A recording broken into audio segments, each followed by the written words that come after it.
We all know what it feels like when someone tells us what to do, right? Yeah. Like, ugh, come on. But what if that feeling was, like, biblical level? Oh, yeah. Today we're diving deep into this story about some guy named Korah Okay. who decided to rebel against Moses and Aaron. Hmm. This story is in the book of Numbers. Now, this isn't just some historical trauma, right? No, no. This is about challenging the very way God wanted things to run for the Israelites. Right. And the consequences were, well, let's just say, pretty intense. What's so interesting is this all happens when things are already a mess for the Israelites. Yeah. You know, they're wandering in the desert, they're tired, and honestly, a lot of them are just done with the whole situation. Oh, I bet. I can't have it. Even Moses found it easy to lead that group. So Creeps up. who was this Yeah. Korah guy? Like, who thinks they could take on Moses, the guy who parted the Red Sea? Seriously. Well, Korah was a Levite, which is important. Okay. Because the Levites were already like the priestly class. They had specific jobs when it came to, religious stuff. Right. So this isn't just someone complaining from the sidelines. Gotcha. Korah was a part of the system, and he had status. Okay, that makes it even more interesting. He had some pull, but what was his deal with Moses and Aaron? What was the final straw? He thought they were acting like they were better than everyone else. Like they were too big for their britches. It was like, boom, right at their leadership. Classic power struggle, right? Yeah. Jealousy, ambition. It's something we see all the time, even today. Totally. People get passed over or their dreams don't work out and suddenly the whole system is messed up. Hmm.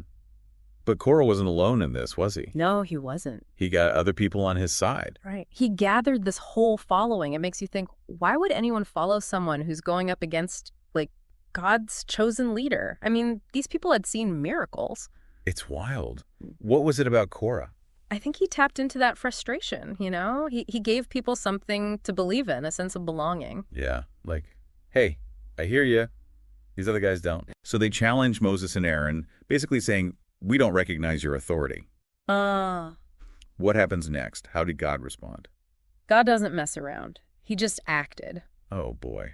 The earth opened up and swallowed Korah and his crew. Wow.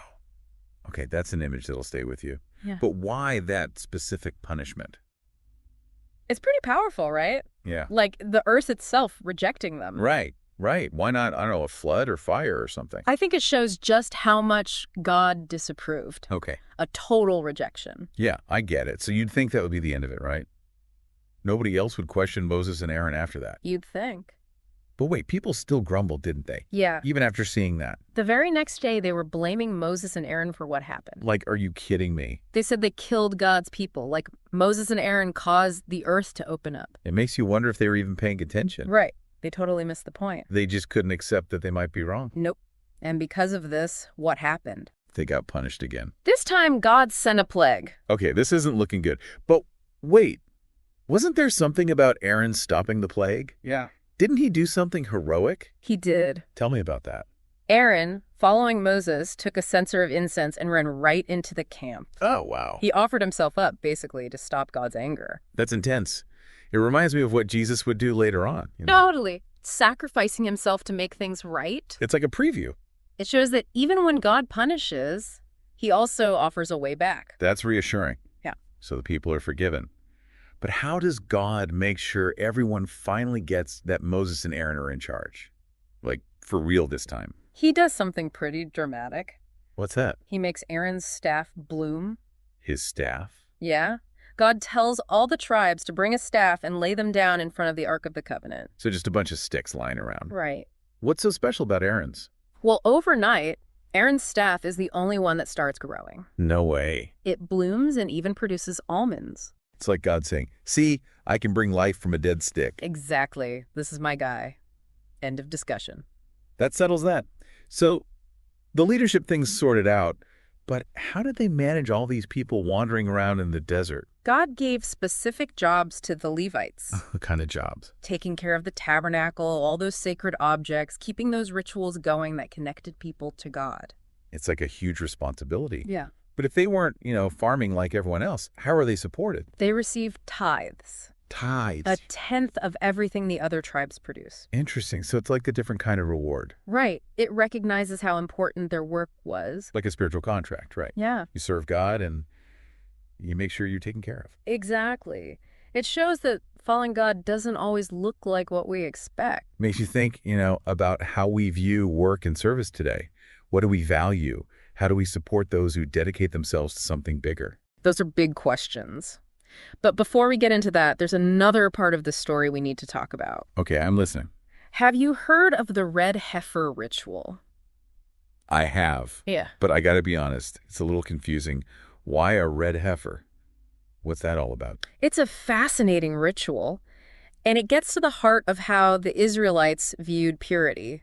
It might seem weird to us now, but for the Israelites, it was really important. Yeah, I get that they had rituals and stuff, but a red heifer. So back then, death was a big deal. Okay. Not dirty, but spiritually. Right. Like if you touched a dead body, you were considered, unclean. Unclean. Ritually unclean. Uh-huh. So you couldn't just, wash your hands or something. It was more about a state of being separate from God. Because of death. Yeah, like a reminder of the boundaries between the living and the dead. So the red heifer was all about fixing that. Exactly. Getting back to a good place with God. Right. So they'd take this perfect red heifer. It had to be red. Yep, unblemished too. And they'd burn it outside the camp. Burn it. Mm-hmm. And then mix the ashes with water. Interesting. What did they do with that? Anyone who'd touched a body, they'd use that mixture to purify them. That's pretty specific, right? Right. Why a red heifer? Why burn it? There's got to be a reason. People debate it, but red might symbolize blood. Oh, okay. Which connects to both life and death. I see. It's like recognizing death's power, but also having a way to cleanse yourself afterward. Kind of reminds me of Jesus, Yeah. dying and then coming back to life. That's a great connection.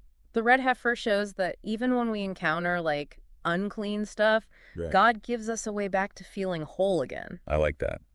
So we've got rebellion, this crazy punishment, rituals for purity, God taking care of the Levites.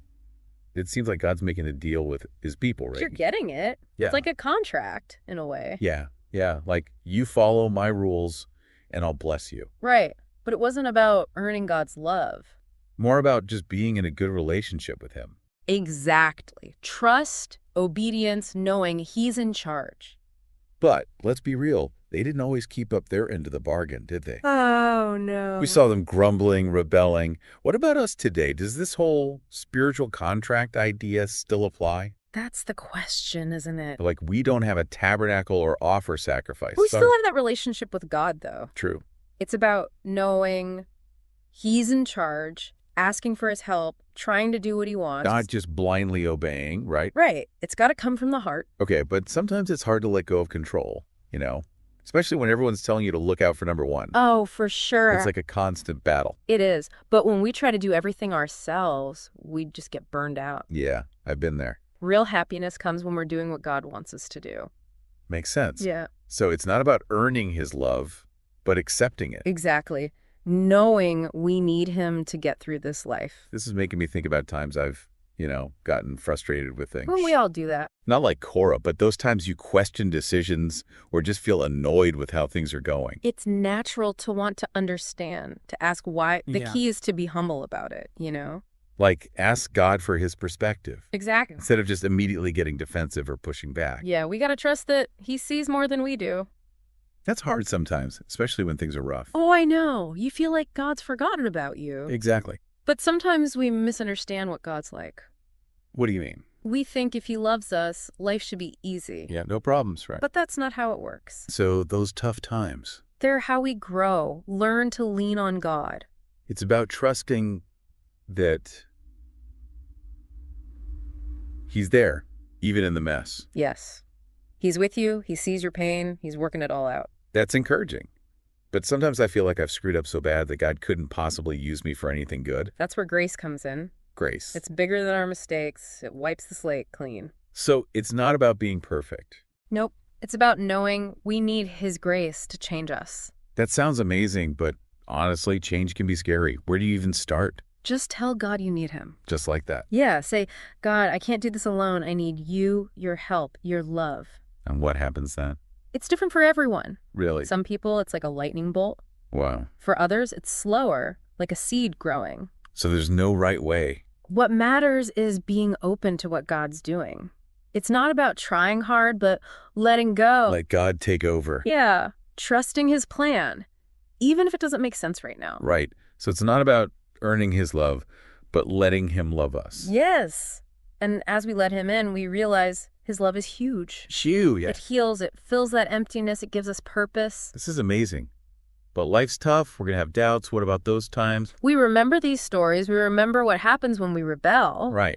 But we also remember God's always there for us no matter what. So even if we mess up, yeah, He still got us. Always. And, we're not the first to go through this. True. People have always doubted, but they found their way back to God. We're all in this together. Exactly. Part of this big story. Yeah, story of like second chances and hope. And that story's still going. We're all writing it right now. I like that. We're not just reading it, we're living it. Exactly. Whoa, my mind is blown. This deep dive has been a real trip. It has. From desert drama to what's going on inside us. It makes you realize these old stories are still so powerful. That's the thing about the Bible. What's that? It speaks to everyone, makes us think about the big questions, our own weaknesses, and how much God loves us. I gotta admit, all this thinking's made me thirsty. Funny you should say that. I was just thinking, imagine you're in the desert, Okay. sun beating down, wind blowing, you're parched. I'm there. I can feel the sand. And then you see it, an oasis. An oasis. Palm trees, cool water, the smell of dates and figs. Sounds amazing. That's God's grace. Oh, wow. A place to rest, to be refreshed, to find what you need.